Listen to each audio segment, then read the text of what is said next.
Hi folks, I'm Steve Hindy with Showing Animals Respect and Kindness. 2016 has been enormously busy for shark investigators as we've traveled from coast to coast across the U.S. Shark's Year came to a very early end in September for lack of funds, which I find appalling because we're doing things that no other animal protection group in the world can match. More about that later. For now, let's look at what happened from January to September.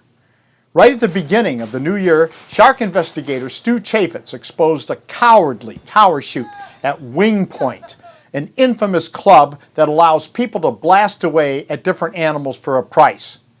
Pheasants, chukars, and pigeons were tossed up for people to shoot just for the amusement of killing. We rescued some pigeons and chukars and got them veterinary care and exposed the slaughter to the public. In January, Stu also used a high-powered video camera on the New Jersey side of the Delaware River to shoot a juvenile employed by the infamous Philadelphia Gun Club on the Pennsylvania side. The kid was supposed to kill wounded pigeons from a pigeon shoot, but instead he tortured them for amusement. This footage made news throughout Pennsylvania and well beyond. The gun club tried to claim that the torturer wasn't connected to the club. A stupid defense at best, which we proved to be a lie. The punk who committed the cruelty pled guilty to animal abuse. The wealthy and politically connected psychotics who hired him were let off. A federal lawsuit against Shark by the Philadelphia Gun Club was thrown out. You may recall that we called this a nuisance lawsuit since it was filed a few years ago. Now it's official. The judge called the club's claims that we violated federal law, quote, sheer conjecture, unquote, which was unsupported by any evidence. In the first quarter of the year, we used undercover cameras to document the slaughter of deer in Ohio by Wildlife Services, a division of the U.S. Department of Agriculture, staffed by animal serial killers. We call them animal serial killers because killing animals is pretty much all these creeps do. Wildlife Services kills millions and millions of animals with your tax dollars, including bobcats, river otters, foxes, prairie dogs, bears, hawks, and eagles. And as you will see, cormorants, as well as many other species. Shark has documented government deer kills in numerous states, and on some occasions we've stopped some methods of killing, such as the use of rocket nets and the captive bolt gun in parts of Illinois and Missouri. In February, a shark team went to California, where we filmed a number of California dairy farms. Our documentation exposed the lie of California's supposed happy cows. The dairy people weren't happy at all. Go ahead, call the sheriff. Who the hell are you? Go ahead and call the sheriff. Who the hell are you? And that made us wonder what they had to hide. It wasn't long before we had an answer. We found cows trudging through knee-deep mud and injured and dead animals.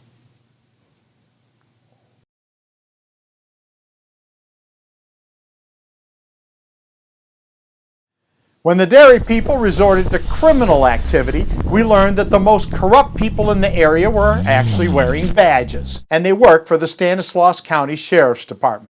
You here for law enforcement or something else, officer? The Stanislaus County Sheriff subsequently refused to hand over documentation when we filed a records request. Like I said, the most corrupt people in Stanislaus County, California, wear badges. In March, we went to Prior Lake, Minnesota to expose a Ducks Unlimited live pigeon shoot. Ducks Unlimited masquerades as a conservation organization. Shark footage showing Ducks Unlimited degenerates mass slaughtering and utterly wasting hundreds of animals just for fun shows what Ducks Unlimited is really all about.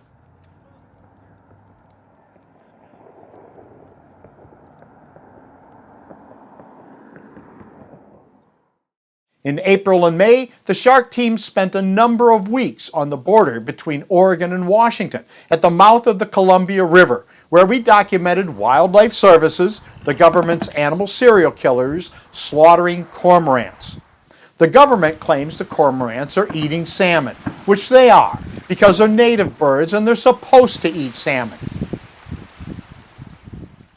But it's government dams that are actually killing the vast majority of salmon, about half of them, coming down the river. We towed the Bob and Nancy over 2,200 miles for this operation. The Bob and Nancy is the boat made possible by the generosity of animal protection heroes Bob Barker and his friend Nancy Burnett.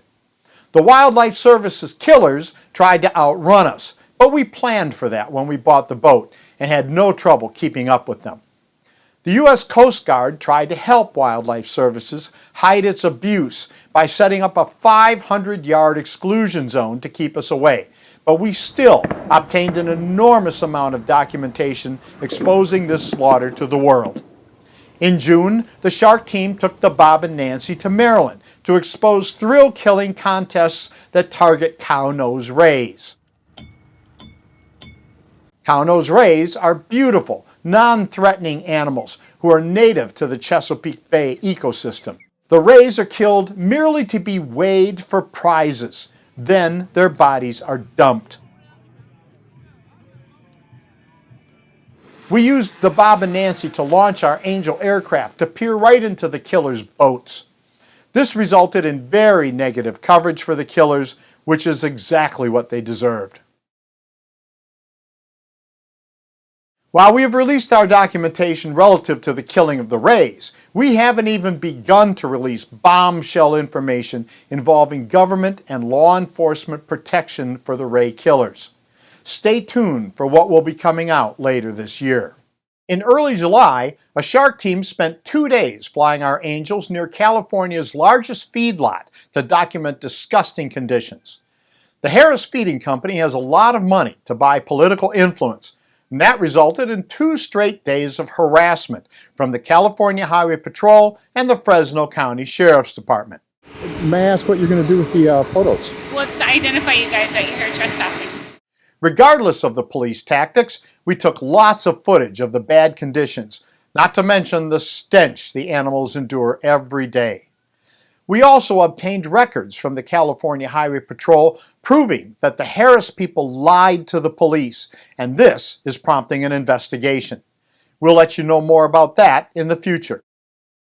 Also in July, the shark team split up to document rodeos in Cheyenne, Wyoming and Salinas, California.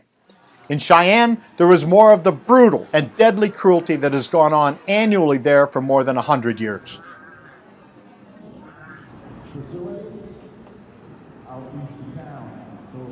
The Cheyenne Frontier Days Rodeo is a blight on the concept of the United States being a compassionate or even a just nation.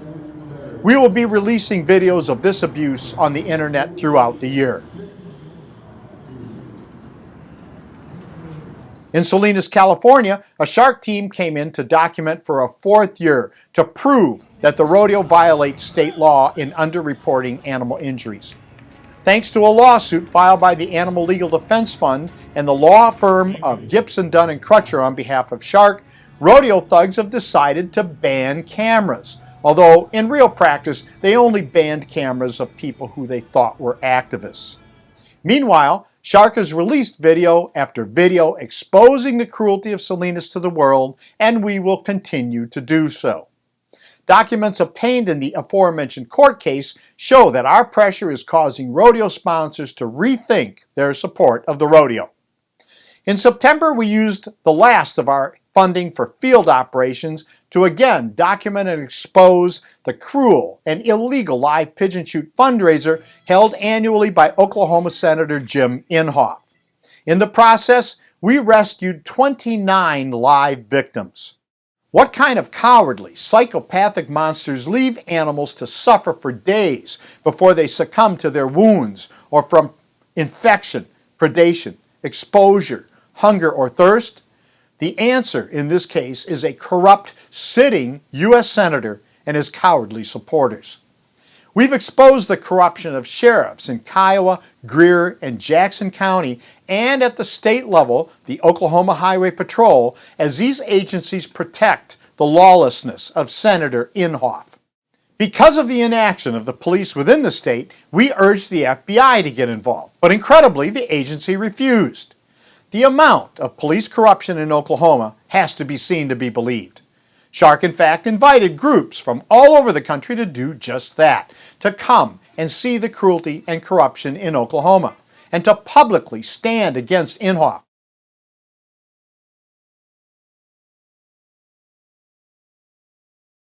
Just a handful of the best grassroots activists in the country responded from Arizona, California, and Kansas. Once we rescued the 29 live pigeons, Oklahoma activists also came forward to help us get the victims care.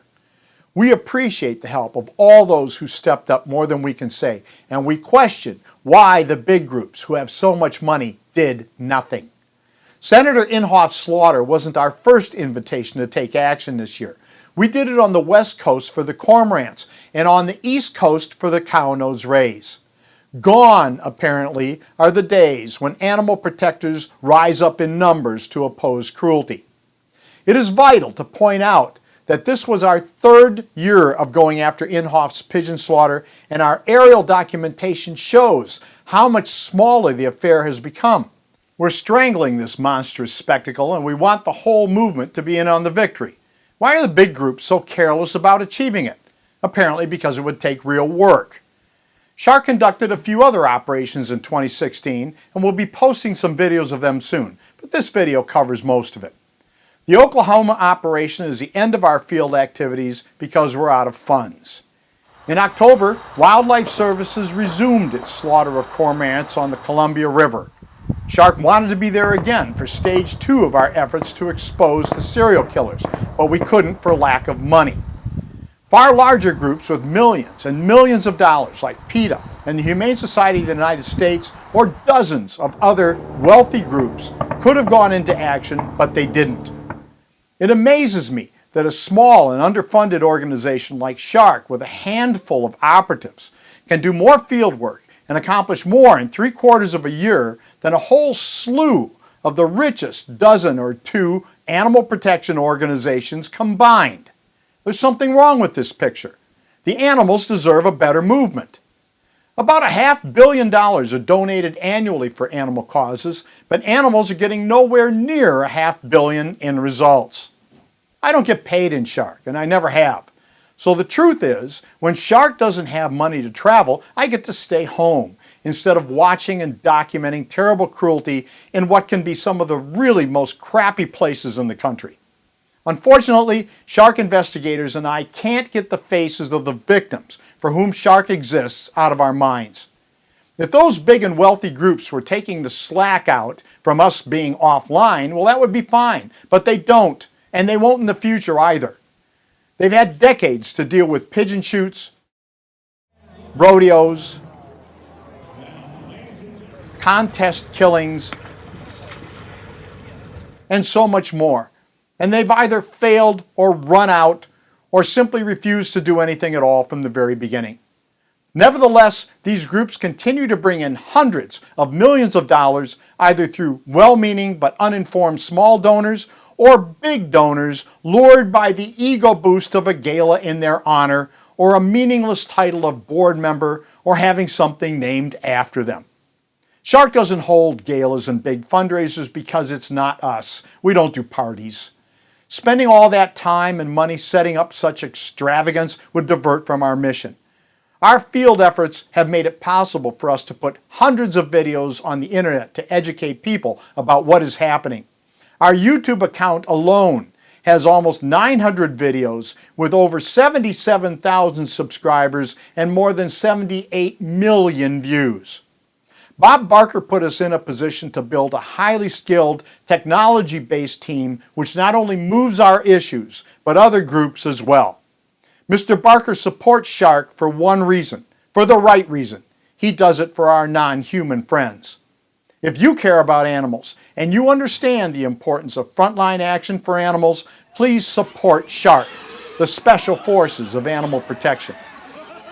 I'm Steve Hindy for Showing Animals Respect and Kindness.